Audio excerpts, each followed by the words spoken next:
तो फ्रेंड्स ये हमारा लघु उत्तरीय प्रश्न है और यहाँ पे हम लोग इसमें जो जो भी क्वेश्चन है सारा देख लेंगे। इसके बाद जस्ट इसके बाद ठीक है, अगर कमेंट आएगा ना तो जस्ट ही मतलब 1-2 दिन में हम लोग इसका दीर्घ भी बना देंगे और नहीं तो फिर जो टाइम मिलेगा उसके अकॉर्डिंग हम लोग काम करेंगे। ठीक है, बाकी हमारा जो सुगम का है और भी जैसे विज्ञान है, क्लास 8 का भूगोल है और भी जो भी है चल रहा है तो वो सब आप चेकआउट कर सकते हैं प्ले लिस्ट में जाकर।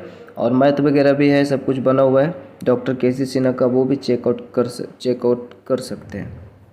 तो चलिए सीधा हम लोग पहला नंबर क्वेश्चन को देखते हैं। तो पहला नंबर क्वेश्चन बोल रहा है कि निम्न वर्ग पर क्या क्या प्रतिबंध थे। तो किसान, बुनकर और शिल्पकार आदि को वे निम्न वर्ग मानते थे। पहले की अगर बात करें तो ये लोग को निम्न वर्ग मानते थे। निम्न वर्ग को समाज बहिष्कृत का जीवन व्यतीत करना होता था, यानी वो समाज से अलग होते थे। ठीक है, उनका आवास गांव या शहर के एक तरफ होता था। ठीक है, वे सार्वजनिक कुएं से पानी नहीं ले सकते थे। मंदिर, शिक्षण स्थल आदि में उनका प्रवेश निषेध था, यानी वो वहाँ नहीं जा सकते थे। तो ये सारे प्रतिबंध थे इन पर।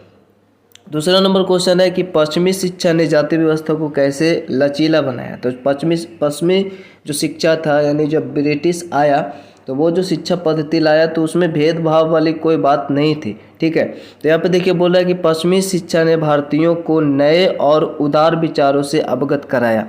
ब्रिटिश शिक्षण संस्थाएं सभी के लिए खुली थी और सबके लिए सरकारी नौकरियां उपलब्ध थी। बिना किसी भेदभाव के लोगों को शिक्षक, क्लर्क, वकील बनने का अवसर प्राप्त हुआ। कईयों ने व्यापार करना आरंभ किया। शहरों में जातीयता की भावना कमज़ोर हुई, लोगों की पहचान उनके कार्यों से होने लगी। तो इस प्रकार पश्चिमी शिक्षा ने जाति व्यवस्था को लचीला बनाया। अब अगला है तीसरा नंबर, मदीगा तथा महार जातियों की स्थिति में कैसा बदलाव आया था। तो देखिए जो मदीगा था, चूँकि वे जो चमड़ा से रिलेटेड जो काम है ना वो करते थे, तो ब्रिटिश काल में अनेक निम्न जातियों को अपने पारंपरिक व्यवसाय से धन कमाने का अवसर मिला।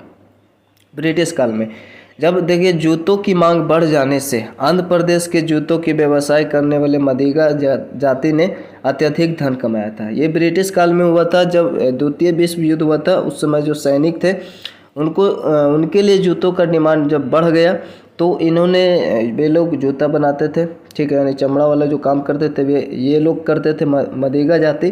तो इनसे वो काफ़ी ज़्यादा धन कमाए। ये आंध्र प्रदेश के जो है वहाँ पे रहते थे। तो जूतों की मांग बढ़ जाने से आंध्र प्रदेश के जूतों का व्यवसाय करने वाले मदीगा जाति ने अत्यधिक धन कमाया। तो इससे इनकी जो आर्थिक स्थिति है और जो सामाजिक स्थिति है उसमें बदलाव आया। इससे उनकी सामाजिक स्थिति में बदलाव आया। इसी प्रकार महाराष्ट्र की महार जाति सामरिक प्रवृत्ति की थी, यानी वे जो रक्षा सुरक्षा जैसे काम करते थे। ब्रिटिश सरकार ने इनको अपनी सेना में भर्ती किया। ठीक है, जिससे इनकी आर्थिक और सामाजिक स्थितियों में काफ़ी बदलाव आया। तो ये था, इस प्रकार से इन दोनों जातियों में बदलाव आया, ब्रिटिश काल में ही आया। फिर 4 नंबर क्वेश्चन है, निम्न वर्ग की स्थिति को सुधारने के लिए ज्योतिराव फूले ने क्या किया था। देखिए उनका मानना था कि सामाजिक बुराइयों का मुकाबला करने का एकमात्र जरिया महिलाओं, निम्न वर्ग के लोगों को शिक्षा देना था। यानी जो भी जिनके साथ शोषण हो रहा है तो उनका एकमात्र ऐसा साधन है कि उनको शिक्षित करें। ठीक है, वो उनको अपना हक पता होगा तो ही वो लड़ सकते हैं। तो इस कारण अपनी पत्नी की सहायता से निम्न वर्ग के लिए स्कूल तथा पुस्तकालय स्थापित किया। और भी कई सारे बात है इनके बारे में, तो वो लोग हम लोग अगर दीर्घ में ऐसा पूछा जाता तो सारी बात करते। वैसे रीडिंग की सीरीज में ये सब देख लेंगे, वैसे आपने पढ़ा होगा तो ठीक है। तो देखिए यहाँ पे बोला एकमात्र जरिया महिलाओं को, और जो निम्न वर्ग था, एक्चुअली महिला के यहाँ पे बात नहीं है, सिर्फ निम्न वर्ग की है। तो ये महिलाओं को जो लिखा हुआ है इसको इग्नोर भी कर सकते हैं, ऐसा बोल सकते हैं कि मुकाबला करने का एकमात्र जरिया निम्न वर्ग के लोगों को शिक्षा देना था। इस कारण अपनी पत्नी की सहायता से निम्न वर्ग के लिए स्कूल तथा पुस्तकालय स्थापित किया। ब्राह्मणवाद की श्रेष्ठता को समाप्त करने के लिए, जो ब्राह्मणवाद को जो उच्च माना जाता था, और ये लोग जो हैं बाकी जो भी समाज में रहने वाले लोग हैं, जो पिछड़ापन, जो पिछड़े जाति हैं, जो भी है पिछड़ा है, उनको वे लोग भी निम्न मानते थे। तो जो ब्राह्मणवाद था इनकी श्रेष्ठता को समाप्त करने के लिए उन्होंने निम्न वर्ग और अछूतों को एक होने के लिए प्रेरित किया, क्योंकि ये लोग इनके ऊपर काफ़ी ज़्यादा अत्याचार यानी शोषण करते थे। इसके लिए सत्य शोधक समाज नामक एक संगठन की स्थापना की थी। अपने विचारों को उन्होंने मराठी पत्रिका में लिखकर या भाषण के द्वारा लोगों तक पहुंचाया था। तो ये सारे कार्य जो है ये ज्योतिराव फूले ने किया ताकि निम्न वर्ग की स्थिति अच्छी हो। उसके बाद हमारा 5 नंबर क्वेश्चन है, ज्योतिराव फूले के मुख्य विचार क्या थे। तो ज्योतिराव फूले जाति भेदभाव और मूर्ति पूजा के खिलाफ थे, क्योंकि उनमें ब्राह्मण जो है वो पूजा पाठ करते हैं। तो ये उनकी ऐसी सोच थी। ज्योतिराव फूले जाति भेदभाव और मूर्ति पूजा के खिलाफ थे। वह तार्किक सोच के लिए अभियान चलाते थे और पुजारियों की आवश्यकता को खारिज करते थे। उन्होंने, आपको पता है कि उन्होंने विवाह भी किया तो उसमें ब्राह्मण का योगदान नहीं लिया, ठीक है, उन्होंने ऐसे विवाह किया।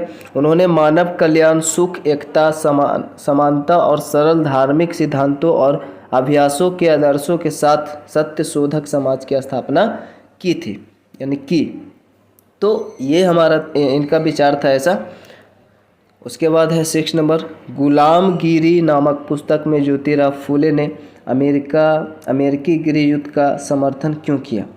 गुलामगिरी नामक पुस्तक में ज्योतिराव फूले ने अमेरिकी गृह युद्ध का समर्थन क्यों किया। तो इसका भी एक फैक्ट ये है कि गुलामगिरी नामक अपनी पुस्तक जो 1873 में प्रकाशित हुआ, उसमें फूले ने भारत में प्रचलित सामाजिक असमानताओं की निंदा की। जो भारत में सामाजिक असमानता थी उसकी निंदा की। भारत के निम्न वर्ग की स्थिति को अमेरिकी गुलामों के समान बताया, जैसे अमेरिका में है ना गुलाम व्यवस्था था वैसा ही बताया।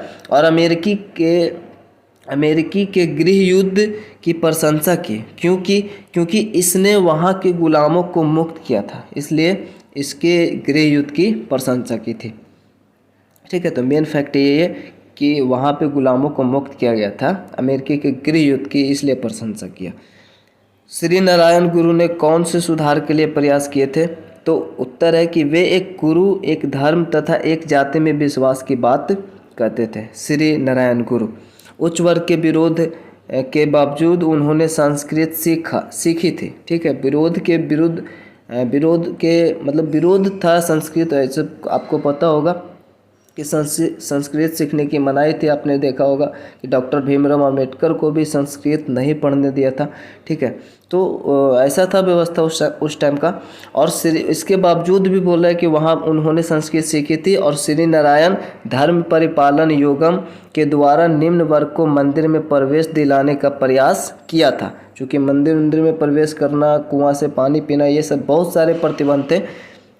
छुआछूत का विरोध और विवाह पूजा तथा मृतक के अंतिम संस्कार के सरल तरीके बनाना इस संगठन का उद्देश्य था। जो भी है ना, बहुत सारे झंझट होते हैं ये सारे में चीज़ों में, जिनसे यार दूसरों को ही लाभ होता है उससे। तो ऐसा उनका सोच था, विचार था। तो उनके सरल तरीके बनाना इस संगठन का उद्देश्य था, ठीक है। वो जो भी काम था उसका सरल बनाना इस संगठन का उद्देश्य था। 8वां है पेरियार के स्वाभिमान आंदोलन के उद्देश्य क्या थे। तो पेरियार के स्वाभिमान आंदोलन के द्वारा प्रचलित सामाजिक असमानताओं और धार्मिक कुरीतियों का विरोध किया। ब्राह्मण पुरोहित के बिना शादी करवाना भी उनका उद्देश्य था, ठीक है। वो शादी भी किए थे, तो वैसे ही उन्होंने वो जो हमारा ज्योतिराव फूले थे, ठीक है, वो उन्होंने शादी किया था, तो ऐसे बिना ब्राह्मण के, ठीक है। उन्होंने सरकारी नौकरियों में गैर ब्राह्मणों के लिए आरक्षण तथा दलितों और अछूतों को अपने अधिकार के प्रति जागरूक होने और अपनी समस्याओं को स्वयं सुलझाने का आह्वान किया था, ठीक है।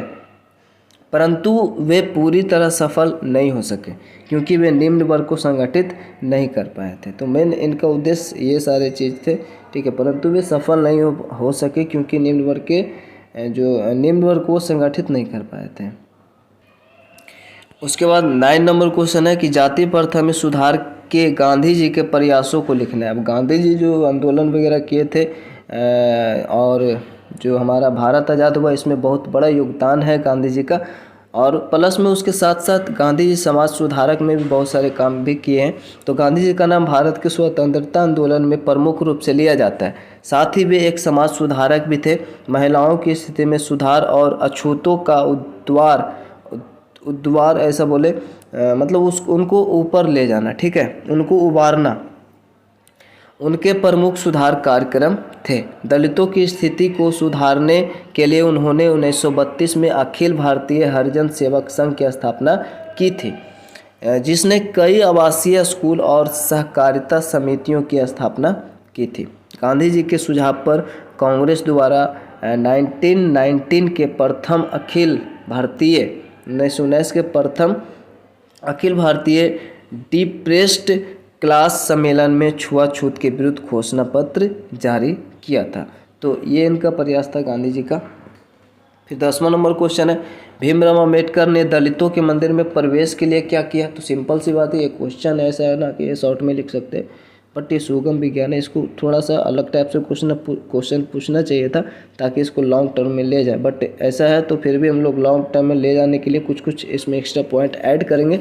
वैसे इसका शॉर्टेस्ट में आंसर ऐसा होगा ना, क्योंकि सिंपल सी बात है, मंदिरों में प्रवेश के लिए उन्होंने आंदोलन किया, सिंपल सी बात है, बट ऐसा लिखेंगे नहीं क्योंकि दीर्घ में है। तो भीमराव अंबेडकर ने दलितों के मंदिर में प्रवेश के लिए अहिंसात्मक तरीके से आंदोलन किया। महाराष्ट्र में हुए एक आंदोलन के दौरान उन्होंने मनुस्मृति को जलाया था। उन्होंने दलितों को सरकारी नौकरी अपनाने के लिए प्रेरित किया था और इसमें उनके लिए आरक्षण की बात कही थी। आज भारत सरकार इस नीति का पूर्णतः पालन कर रही है, ठीक है, ताकि इनकी स्थिति अच्छी हो, और इनकी स्थिति अच्छी होगा, आर्थिक स्थिति अच्छी होगी तो सामाजिक स्थिति भी अच्छी होगी, और इस तरीके से उनकी स्थिति अच्छी हो जाएगी, ठीक है। आगे हम लोग देखते हैं, तो पेरियार ने कांग्रेस का विरोध क्यों किया? तो उन्होंने कांग्रेस के साथ था, ठीक है, मतलब पेरियार जो थे उनके जो कांग्रेस पार्टी था वो उनके साथ थे, ठीक है, मतलब उनसे जुड़ गए थे, बट उन्होंने बाद में आगे चलकर उन्हें छोड़ दिया, उनका विरोध में हो गए, क्योंकि उनको ऐसा दिखा, कांग्रेस में ऐसा दिखा कि वो भी जातिवाद के विरोध सपोर्ट में ही है, तो उनको ऐसा लगा तो वो छोड़ दिया, ठीक है। जैसे कि यहाँ पे देखिए क्या कि प्रेरित कांग्रेस के सदस्य बने, पेरियार कांग्रेस के सदस्य बने और राष्ट्रीय आंदोलन में भाग भी लिया, परंतु कांग्रेस द्वारा आयोजित एक भोज में उच्च वर्ग और निम्न वर्ग को अलग अलग बिठाया गया। इस कारण पेरियार ने कांग्रेस का विरोध किया, यानी उनकी जो पार्टी था उनको छोड़कर किसी और पार्टी में चले गया तो उनका विरोध किया। और भी कई कारण हैं, जैसे कि इन्होंने दलितों की अच्छी स्थिति करने के लिए ऐसा घोषणा पत्र भी दिया जिनको कांग्रेस ने खारिज कर दिया। तो ये सारे और भी कई सारे बातें हैं। 12 नंबर क्वेश्चन जो कि लास्ट है, तो जातीय भेदभाव को दूर करने के लिए भीमराव अंबेडकर ने क्या किया? तो जातीय भेदभाव को दूर करने के लिए भीमराव अंबेडकर ने दलितों में शिक्षा के प्रसार के लिए 1924 में बहिष्कृत हितकारिणी सभा की स्थापना में उन्होंने सहयोग किया था। मेन पॉइंट तो है कि उनको शिक्षित करना है, सबसे पहला कदम यही होना चाहिए। सभी अधिकतर जो भी समाज सुधारक थे उन्होंने सबसे पहले एक्चुअली देखे तो यही कदम है, क्योंकि ये सबसे इम्पोर्टेंट फैक्ट है और सबसे इम्पोर्टेंट है भी ये। शिक्षा के अतिरिक्त उन्होंने अहिंसात्मक तरीके से दलितों के मंदिर में प्रवेश और सार्वजनिक कुओं से जल प्राप्त करने के अधिकार के लिए आंदोलन किया। महाराष्ट्र में हुए एक आंदोलन के दौरान उन्होंने मनुस्मृति को जलाया था। उन्होंने दलितों को सरकारी नौकरी अपनाने के लिए प्रेरित किया था और इसमें उनके लिए आरक्षण की बात कही थी। तो ये सारे काम डॉक्टर भीमराव अंबेडकर ने जातीय भेदभाव को दूर करने के लिए किया था, ठीक है। तो हमारा ये 12 नंबर क्वेश्चन ये मतलब ये लघुतरी यहाँ पे ख़त्म हो जाता है। और वीडियो अच्छा लगा तो लाइक कमेंट शेयर जरूर से कर दीजिएगा, और चैनल पर नया तो चैनल को सब्सक्राइब करके बेल आइकन को प्रेस कर दे। बाकी कुछ अगर आपके पास कोई क्वेश्चन हो तो कमेंट बॉक्स में लिख सकते हैं। तो मिलते हैं नेक्स्ट वीडियो, तब तक के लिए जय हिंद, जय भारत।